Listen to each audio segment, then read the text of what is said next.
بسم اللہ الرحمن الرحیم۔ السلام علیکم ناظرین و سامعین۔ ایک اسپیشل سٹیزن ان کے کہنے پہ لیا کے اور ان کی فرمائش پہ یہ سمجھ لیں یا ان کے کچھ کویسچنز ایسے تھے اور میں نے ایک سلسلہ شروع کیا تھا ترشاوا باغات کے سلسلے میں۔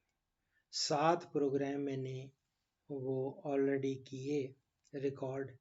اب ایک سلسلہ چل رہا تھا تو سٹک اپ ہو گیا، پھر اس کے بعد میں نے لوگوں کی کالز، اتنی زیادہ کالز کا سلسلہ وہ شروع ہو گیا، اور میں نے وائس میسیجز جب سے لینا شروع کیے وہ تو تھمنے کا نام ہی نہیں لے رہے، اور میں سینکڑوں پروگرامز آلریڈی پینڈنگ ہیں، وہ میں کر چکا ہوں، آہستہ آہستہ ان کو یوٹیوب پہ پھر چڑھاؤں گا انشاءاللہ۔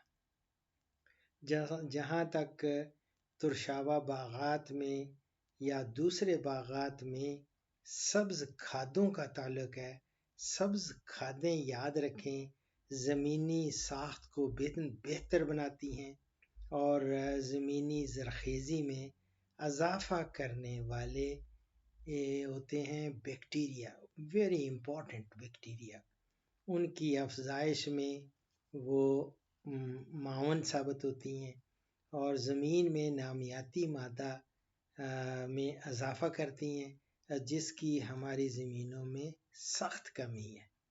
ہمارے آرگینک میٹر میں بڑے سارے میرے پروگرامس ہیں، ان میں ہمیشہ کہتا ہوں کہ 1% سے بھی کم ہے، اور زمین کے نکاسی آب کے نظام کو بہتر بناتی ہیں یہ گرین سبز کھادیں، اور زمین کی سختی کو ختم کر کے اور جڑوں کے پھیلاؤ کے لیے، یہ ظاہر ہے وہ بھربھرا ہو جاتی ہے زمین اور اس میں آرگینک میٹر زیادہ ہو جاتا ہے تو پودے کی نشو و نما اچھی ہوتی ہے، جڑوں کی نشو و نما ان کو بہتر بناتی ہے اور پودے کے لیے اہم غذائی اجزاء کے حصول کو آسان بناتی ہے۔ یہ ہیں سبز کھادوں کی اہمیت۔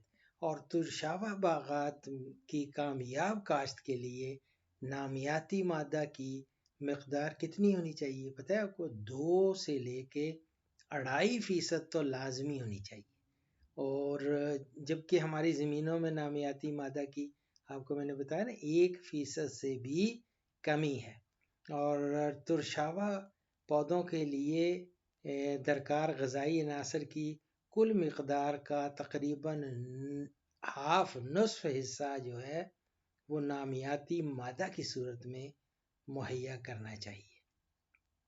اس مقصد کے لیے گلی سڑی جو روڑی جس کو کہتے ہیں کھاد ہوگی، یہ ملڑ کوئی پنجابی میں کہتا ہے، وہ روڑی کہتا ہے، اور وہ روڑی یا سبز انگلش میں اس کو کہتے ہیں فارم یارڈ مینیور جو ہے آرگینک مینیور اور سبز کھاد کا استعمال یہ کیا جا سکتا ہے ترشاوا باغات کی زرخیزی کو بڑھانے کے لیے، تاکہ پودوں کی جو ہوتی ہے نا بڑھوتری زیادہ ہو اور پھل کا معیار اس کی کوالٹی بہتر ہو اور پیداوار میں بھی اضافہ ہو۔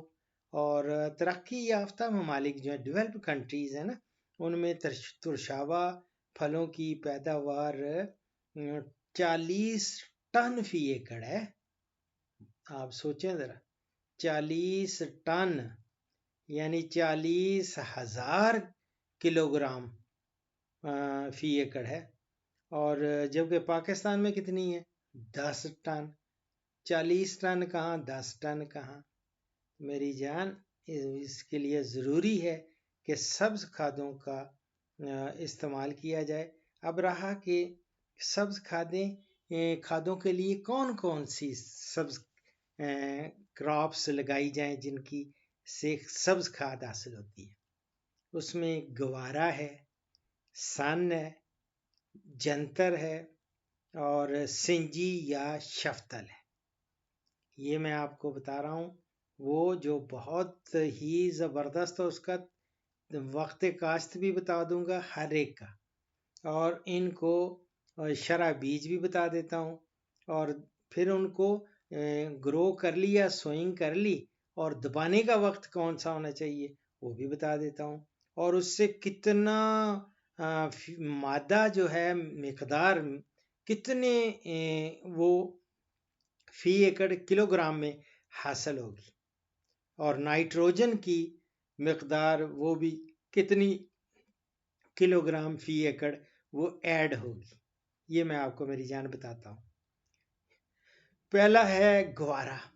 ہمارے سائنٹسٹ کی یہ ساری سٹڈیز ہیں، ان میں انہوں نے گوارا کا جب دیکھا، گوارا کو آپ لگائیں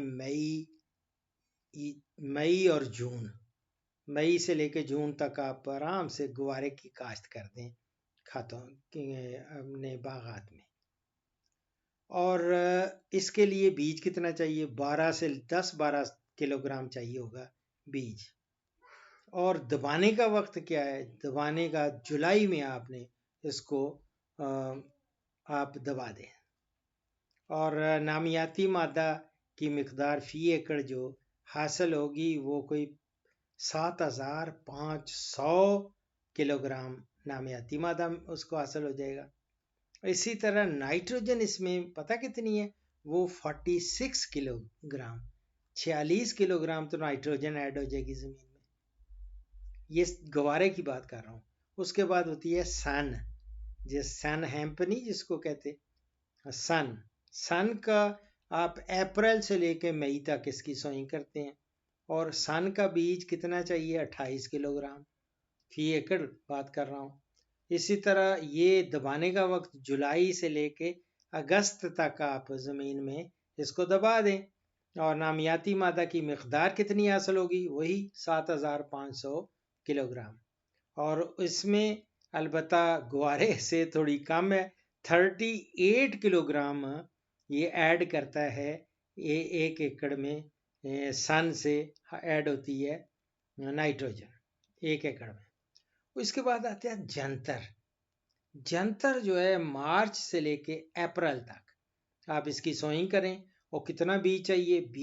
18-20 کلو گرام یہ چاہیے، اور ان کو دبانے کا وقت ہوتا ہے جون اور جولائی میں، جب بارشیں بھی ہوتی ہیں جون جولائی میں آپ نے دبا دینا ہے اس کو، اور اس سے نامیاتی مادہ آپ کو کلو گرام میں حاصل ہوتا ہے کوئی 6500 کلو گرام، اور نائٹروجن 36 کلو گرام نائٹروجن فی ایکڑ وہ حاصل ہوگی۔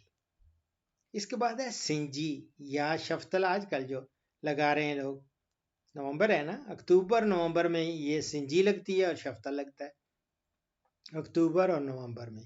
آج نومبر کی 26 نومبر ہو گئی ہے، تو سمجھ لیں کہ آپ لگا سکتے ہیں سنجی اور شفتل۔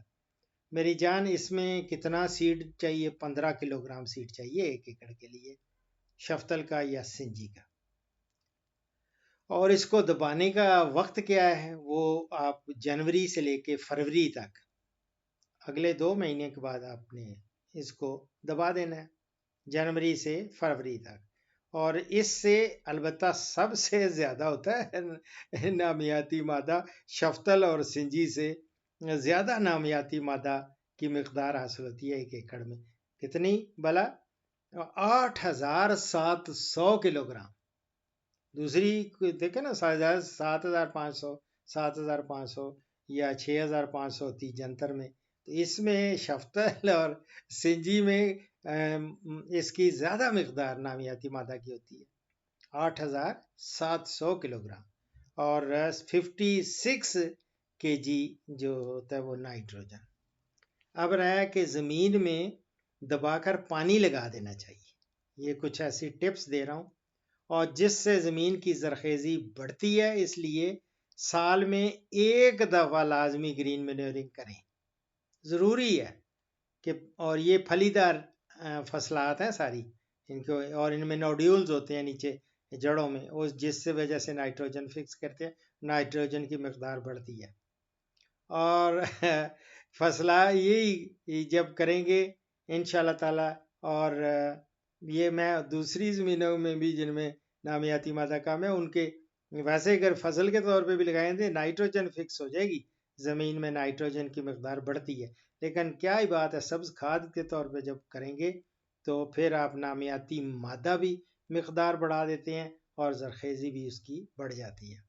اور پھلیدار فصل کی کاشت سے زمین کی زرخیزی بحال ہوتی ہے، یہ میں نے پہلے کہا ہے، اور گرم موسم کا اثر کم ہو جاتا ہے، یعنی میں پہلے پوائنٹ نہیں دے سکتا، ٹپس میں یہ بھی دوں، کیونکہ جب یہ زیادہ نامیاتی مادہ آ جاتا ہے نا تو اس سے گرمی کے مضر اثرات سے بھی بچ جاتا ہے بندہ، اور اس سے محفوظ ہوتا ہے۔ اور دوسرا اس کے بعد یہ ہے کہ کھیت جڑی بوٹیوں سے بھی محفوظ رہتا ہے، دبا دینا ہوتا ہے نا اس کے اندر ہی ساری جڑی بوٹی سارا کچھ دبا کے پانی دیا گل سڑ گئی زمین کے اندر، وہ اس کا جز بن گئی زمین کا۔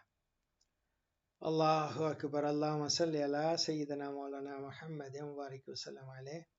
میری جان یہ ہے، اور بعض میں نوٹس لکھتا رہتا ہوں، میرے ایک دوست ہیں وہ مجھے کہتے ہیں ڈاکٹر صاحب پہلے سال تو ایک حصہ میں آپ سارے کے سارے میں سبز کھاد نہ لگوا دیں، اپنا باغ ہے نا جو اس کے 3 حصے کریں، پہلا ایک حصہ میں سبز کھاد اور دوسرے میں حصہ میں گوبر کی اچھی گلی سڑی گوبر کی یا دیسی روڑی جس کو کہتے ہیں وہ کھاد ڈلوائیں، اور تیسرے حصے میں آپ کیمیکل فرٹیلائزر وہ یوز کروائیں۔ میں نے کہا چلیں ٹھیک ہے۔ وہ کہتے ہیں اگلے سال پھر پتہ کیا کرنا ہے آپ نے، اگلے سال جہاں آپ نے وہ روڑی ڈالی ہوئی ہے اس کی جگہ پہ پھر سبز کھاد ڈال لیں، اور اسی طرح تھوڑا وہ جگہ چینج کرتے جائیں، پھر تیسرے سال جو جہاں کیمیکل، وہ جہاں پھر کیمیکل والی ہے وہاں اگر سبز کھاد لگانی ہے اس کو شفٹ کر جائیں پہلی جگہ پہ، یعنی 3 حصوں میں وہ کرتے رہیں گے تو کیا ہی بات ہے، زبردست آپ کا باغ تیار ہو جائے گا، اور زمین کی جو آرگینک میٹر اس میں بڑھ جائے گا، اور اس سے آپ کی پیداوار کی کوالٹی بہت اچھی ہوگی اور پیداوار بھی زیادہ ہوگی۔ تو یہ میری جان ایک میں سمجھتا ہوں کافی دنوں سے ڈیو تھی، اور وہ بھی میرے انتظار کر رہے ہوں گے لیا سے، ہمارے اسپیشل جو دوست ہیں جن کی وجہ سے ان کے نام پہ میں نے یہ سیریز شروع کی تھی۔ دعاؤں میں یاد رکھیں، فی امان اللہ۔